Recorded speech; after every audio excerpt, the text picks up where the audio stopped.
Et salut tout le monde, j'espère que vous allez bien. Aujourd'hui on se retrouve pour une vidéo facecam, une vidéo où je vais être 100% honnête avec vous, donc je pense que vous l'avez vu avec le titre. C'est une vidéo sur le break, comme vous le savez, le break qui est de base ma plus grande passion. C'est même d'ailleurs dans le titre de ma chaîne, c'est même sur ma bannière YouTube, enfin c'est de partout. Et je vais un peu vous faire une vidéo là-dessus parce que je pense que vous avez remarqué que je poste de moins en moins de contenu sur le break, que même mon compte Insta sur le break je ne poste plus rien. Bon ça c'est parce que j'ai perdu le mot de passe. Mais faut vraiment que je retrouve le mot de passe. Mais voilà, c'est vrai que même dans mes vlogs, je fais de moins en moins de break, enfin j'en montre de moins en moins. Aussi, je fais un peu toujours les mêmes choses, enfin on voit plus vraiment de progression. Donc voilà, on peut se poser la question, est-ce que j'ai arrêté le break? Mais le but de cette vidéo, bien évidemment, ce n'est pas de raconter ma vie, c'est juste que j'ai appris énormément de choses ces derniers temps et je voulais un peu vous partager ça, je voulais un peu vous partager les enseignements que j'ai pu apprendre. Et donc voilà, en fait le but de cette vidéo, c'est aussi de vous faire passer quelques messages. Donc c'est important que vous restiez jusqu'à la fin de la vidéo parce qu'il y a des choses qui peuvent vraiment vous aider, je pense. Donc, est-ce que j'ai arrêté le break? Répondons à cette question. Alors, oui et non. Voilà, fin de la vidéo. Allez, salut!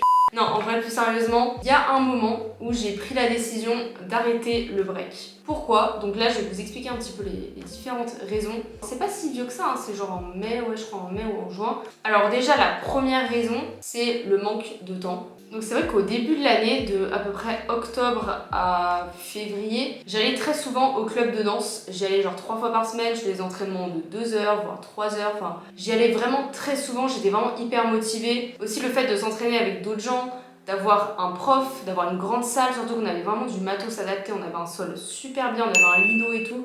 Enfin, le sol était top. Forcément aussi, c'était une période où je sortais moins. Il y avait moins d'associatifs aussi, comme c'était début de l'année. Bon, il y avait un petit peu d'associatifs, mais ça allait. Il n'y avait pas énormément de choses non plus. Et donc voilà, c'est pour ça que j'avais pas mal de temps libre. Et aussi au niveau des cours, c'était pas non plus trop le rush, donc c'était assez cool. Mais ce qui s'est passé, c'est que à partir de mars, fin février, début mars, j'ai eu beaucoup d'associatifs, notamment avec le gala. Donc en fait, le gala, c'est une grosse soirée qu'on a organisée. Donc je fais partie en fait de la team d'organisation. Et forcément ça m'a pris énormément de temps. Déjà j'ai passé 2 semaines entières tous les soirs à faire de la peinture parce que j'étais à la déco et on faisait tout nous-mêmes. Pendant en fait un mois entier, il y avait beaucoup de taf et j'avais aussi le BDE, je devais faire des vidéos pour le BDE, enfin voilà, j'avais beaucoup de choses en même temps. Et surtout, il y a un moment où j'ai eu cours en fait le mercredi, je finissais plus tard le mercredi. Et le truc c'est que j'allais au club de base, donc le mercredi soir, le vendredi soir et le samedi matin. Et le mercredi je pouvais plus y aller parce que du coup je finissais plus tard. Parce que faut savoir que je mettais 45 minutes pour y aller et j'utilisais les transports en commun, donc c'était assez chiant pour y aller. Et le vendredi soir ça finissait super tard, ça finissait à 21h et le temps de rentrer chez moi, j'étais chez moi genre à 22h. Et ça me saoulait un peu de rentrer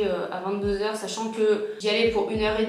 Je faisais max 1 heure d'entraînement parce que le temps de s'installer, de discuter, des fois ça commence en retard. Du coup je me disais pour 1 heure d'entraînement, faire autant de transport et tout, rentrer aussi tard, c'est un peu chiant, on va pas se mentir. Donc à ce moment-là en fait j'y allais que le samedi matin, c'était le seul moment où j'avais le temps d'y aller. C'est vrai que le samedi, des fois j'avais des choses organisées, j'avais des choses de prévues, donc j'avais pas toujours le temps d'y aller. Donc c'était un peu compliqué niveau temps. Et aussi, en vrai ça me prenait du temps parce que je mettais 45 minutes pour y aller, des fois je faisais des entraînements de 2 heures, 3 heures, 45 minutes pour revenir. Enfin au final ça prenait peut-être 3 heures, 3h30 en moyenne. Et franchement c'est beaucoup de temps quoi dans une journée, j'avais pas forcément toujours ce temps de dispo. Et aussi j'avais envie d'avoir un peu plus de temps libre parce que j'en avais un peu marre de rien avoir le temps de faire, même YouTube j'avais plus vraiment le temps de faire des vidéos. Et ça me frustrait un petit peu d'avoir peu de temps libre comme ça me stressait un petit peu aussi, c'était un peu une charge mentale. Ensuite la deuxième raison, et probablement la plus importante, c'est mes blessures. J'arrête pas de vous en parler, je me suis fait bien mal. Je me suis notamment fait une blessure au pec. Donc oui, je sais, blessure improbable, mais oui, c'est arrivé. Donc ce qu'il faut savoir, c'est qu'en plus du break, je vais à la salle. Et il y a un moment, donc autour de février à peu près, j'ai commencé à avoir des douleurs sur certains exercices. Donc notamment les dips. Pourtant, je les faisais même pas au poids du corps. Genre j'allais sur les machines, pour ceux qui sont en basic, peut-être vous connaissez la machine qui permet de se délester, de mettre des contrepoids et donc d'être plus léger. Et même avec ça, j'arrivais à me faire mal. Donc en fait, j'ai arrêté de faire cet exercice. Et en plus de ça, pendant cette période-là, je voulais un peu aussi m'entraîner à mieux tenir sur les mains, à travailler un petit peu les appuis, à sauter sur les mains aussi. Je voulais des sauts sur les mains parce que c'est stylé. Mais je me suis vite rendu compte que ça me faisait mal en fait. Tout ce qui était sur les mains, ça me faisait super mal au pec. Donc j'étais obligée d'arrêter. Et je me suis dit, je vais ralentir un peu les entraînements et surtout, je vais Je vais arrêter tout ce qui est sur les mains. Enfin, je peux faire un petit peu quelques équilles, mais j'ai évité d'en faire parce que voilà, ça me faisait quand même un peu mal. Donc j'ai essayé de faire quelques mouvements que je pouvais faire. Il n'y avait pas grand chose, hein. Je pouvais faire un peu des coupoles, il fallait pas trop que j'en fasse. Je pouvais commencer un peu à prendre le Thomas, mais c'était un peu bête parce que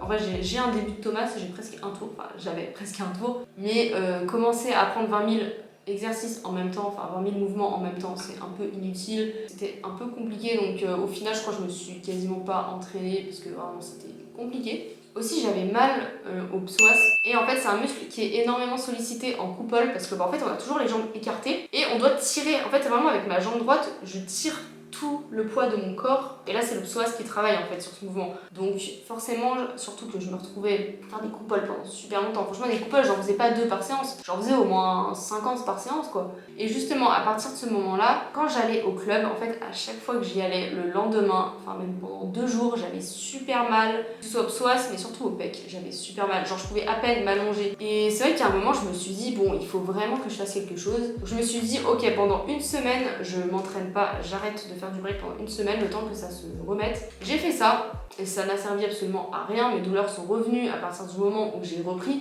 mais aussi c'était quand même une blessure je pense assez grave qui fait que je peux pas juste reprendre comme ça, il fallait que je fasse un peu de rééducation. Et c'est pour ça qu'à un moment je me suis dit bah je vais faire un peu de rééducation. Donc pendant à peu près une semaine ou 2, j'ai plus fait de break et j'ai fait que des exercices de rééducation, et j'ai eu beaucoup de résultats d'ailleurs, c'est à dire que mes douleurs ont commencé un peu à disparaître. Le truc c'est que j'ai fait ça pendant 2 semaines je crois, puis après j'ai direct repris le break et forcément je me suis dit bon, je reprends mais tranquille hein. Et voilà, vous connaissez, je me connais, voilà, c'était pas du tout tranquille hein, la reprise. J'ai fait un gros entraînement, j'ai fait plein de coupoles et j'avais encore mal le lendemain. En fait c'est comme si à chaque fois je faisais de la rééducation et que je faisais passer mes douleurs, mais qu'à chaque fois que je retournais au club, en fait, j'effaçais tout ce que j'avais fait et je repartais de zéro. Donc c'était un petit peu inutile en fait. C'est pour ça que je me suis retrouvée dans ces situations où je pouvais plus m'entraîner en fait parce que ça me faisait trop mal.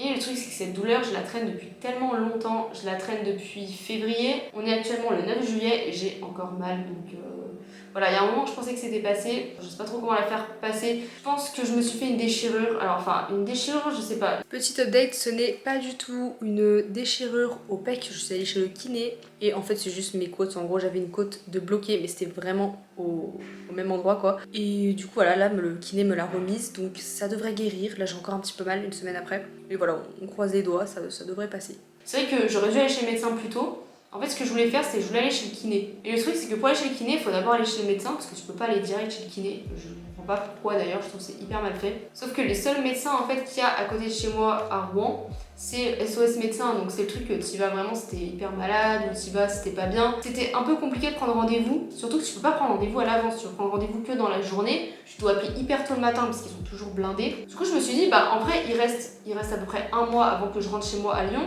Et à Lyon, bah, j'ai un kiné et je peux y aller sans aller chez le médecin parce que c'est un ami à mon père. Et quand je suis arrivée chez moi, bah, j'en ai parlé à mon père, il m'a dit mais ça sert à rien que t'ailles chez le kiné, enfin il va rien te faire, enfin surtout si c'est une douleur musculaire, enfin ça sert à rien, faut juste attendre que ça passe. Du coup bah voilà, j'ai écouté les conseils de mon père et ça n'est pas passé. Et bref, du coup, pendant ce moment-là, je me suis dit, bah, je vais arrêter de faire du break pendant une certaine période pour que ma blessure guérisse en fait. Ensuite, la troisième raison, c'est que j'avais des objectifs en parallèle. Donc, comme je vous l'ai dit tout à l'heure, je vais à la salle. Et le truc, donc ça fait très longtemps que j'en fais. Hein. C'est vraiment une passion pour moi. Et le truc, c'est que bah là, j'avais un peu délaissé ça. Enfin, je faisais toujours mes 3 entraînements par semaine, mais je suis un peu tombée dans une routine. Et les routines en musculation, c'est pas gênant parce que bah ça permet de continuer à s'entraîner, de progresser. Mais le truc, c'est que je commençais vraiment à stagner. Et j'avais envie en fait de reprendre à fond. Et aussi j'avais d'autres objectifs comme YouTube par exemple, je voulais redevenir un peu plus régulière et je me suis dit bah si j'arrête le break ça va me dégager énormément de temps libre et donc j'aurai beaucoup plus le temps de faire des vidéos sur YouTube. Et ensuite la quatrième raison c'est que j'avais une grosse perte de motivation. Le fait de plus trop pouvoir m'entraîner, le fait d'y aller moins souvent, ça faisait aussi que je progressais beaucoup moins. Je regardais moins de contenu aussi sur le break. C'est vrai qu'avant, je regardais toujours les Red Bull BC1, je regardais les battles, les cyphers, je regardais beaucoup de contenu aussi sur Insta. Mais là, j'ai un peu arrêté d'en regarder. J'étais moins dans le truc en fait, j'étais moins dans le mood break, quoi. J'y pensais beaucoup moins. Donc j'ai un peu perdu la motivation. Aussi le prof organisait de moins en moins les entraînements parce qu'en fait les entraînements c'était pas forcément régulier. Il y avait des entraînements qui étaient réguliers mais il y en avait beaucoup qui étaient un peu à la carte. C'était le prof qui organisait des entraînements quand il pouvait, s'il y avait assez de monde. Et le truc c'est qu'il y a une période où il organisait de moins en moins d'entraînements. Aussi ça m'a un peu démotivée, j'avais pas forcément envie de m'entraîner chez moi. J'avais un petit peu la flemme, c'était moins sympa que Ouais, excusez-moi. C'était moins sympa que d'aller au club. En fait, à chaque fois que je m'entraînais, c'est un peu comme si je recommençais à zéro parce que je faisais un entraînement, après j'arrêtais. J'en faisais un, j'arrêtais, j'étais pas du tout régulière. Donc au final, j'avais un peu l'impression que ça servait à rien. Surtout que faire des gros entraînements, faut que le corps s'habitue. Donc quand j'en fais plusieurs, mon corps s'habitue. Mais si j'arrête pendant 2 semaines et qu'après je reprends, forcément, faut que je me réhabitue. Donc au final, c'est pas très utile. Et je sais pas, je me voyais plus. En fait, quand je m'imaginais plus tard, quand j'imaginais un peu ma vie dans 5 ans par exemple, et bah le break faisait pas forcément partie en tout cas de mes objectifs à long terme. Peut-être à court terme, mais je me voyais pas plus tard être super forte en break. Enfin, en tout cas, c'était pas un de mes objectifs principaux. Et ensuite, la dernière raison, bon, je l'ai quand même mise dans le classement, mais c'est pas une raison très importante, mais c'est que l'année prochaine, je pars 6 mois à l'étranger, je pars 6 mois en Espagne, en Erasmus. Donc, si je continue le break, ça veut dire que je pourrais en faire pendant 6 mois, mais est-ce que ça vaut le coup de reprendre le break juste pour 6 mois, sachant que le mois de septembre, avec tous les événements d'intégration, je vais peut-être pas beaucoup m'entraîner. Après, t'as les examens en décembre, donc voilà, enfin, ça aurait même pas été 6 mois en fait, ça aurait été, on va dire, de octobre à genre décembre, mi-décembre. Surtout qu'en Espagne, je sais pas si je vais pouvoir faire du break, je sais pas si j'aurai le temps, si je vais trouver des clubs, sachant qu'après l'Espagne, j'enchaîne avec un stage.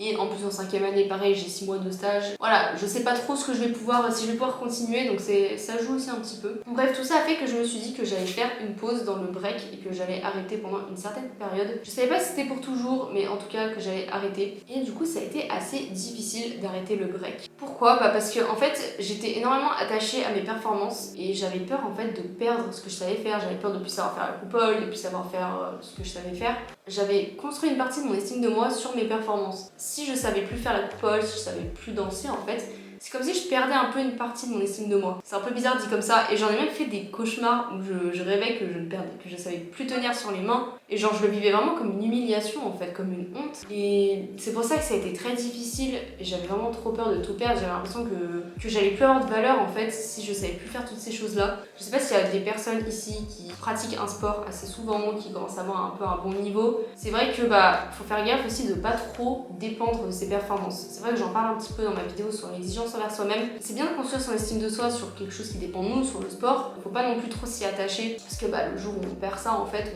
on a un peu l'impression d'être une merde. Et j'ai dû travailler là-dessus, ça a été assez difficile. Mais pour faire ça en fait, ce que j'ai fait, c'est que j'ai essayé de voir si j'avais pas d'autres qualités qui dépendaient pas forcément de mes performances, qui dépendaient pas forcément du sport. Ça peut être des qualités plus mentales, enfin, par exemple, c'est pas la curiosité, la discipline. Ça peut être aussi me demander quelles autres passions j'ai. Est-ce qu'il y a d'autres choses que j'aime faire en dehors du break ? Bah oui, faire des vidéos, aller à la salle, lire, le développement personnel, tout ça, c'est des choses que j'adore aussi. Et justement, je vais avoir plus de temps en fait pour me consacrer à ça. Et en plus de ça, ça me permet de faire le tri. Parce que j'ai toujours fait plein d'activités différentes, mais du coup, j'ai toujours été moyenne en fait dans plein de trucs. Et du coup, ça m'empêche d'être vraiment forte dans un ou deux domaines. Et là, ça me permet du coup de me concentrer sur moins de domaines et d'être plus forte. Du coup, maintenant, concernant le futur, est-ce que je vais reprendre le break ? Comment ça va se passer ?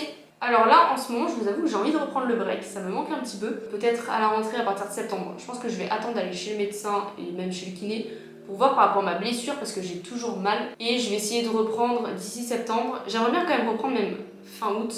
Parce que le truc, c'est qu'en septembre, je vais retourner au club, je vais faire des gros trainings et il faudrait que je prépare mon corps quand même un peu avant de reprendre les gros trainings. Parce que me connaissant, je n'arriverai pas à me mettre un cadre et à me dire j'y vais doucement. Donc autant que je m'y prépare avant, si je peux. Donc je verrai ce que le médecin me dira. Peut-être que ce sera plus chill, ce sera plus pour le plaisir. Après, à voir. J'essaierai quand même de faire des battles, mais j'aimerais bien reprendre un petit peu, mais voilà. Plus tranquille, sans trop me mettre la pression, si j'ai le temps. Voilà, ce sera pas une priorité pour moi, mais ce sera plus pour le plaisir. Bon bah voilà, je pense que j'ai répondu à toutes les questions. N'hésitez pas à liker la vidéo si ça vous a plu. Voilà, ça me soutiendrait énormément. N'hésitez pas aussi à me mettre un petit commentaire, ça me ferait énormément plaisir. J'aime bien interagir avec vous. Et n'hésitez pas aussi à vous abonner à la chaîne si c'est pas encore fait et à mettre la petite cloche. Et donc moi, je vous laisse ici et je vous dis à la prochaine. Ciao!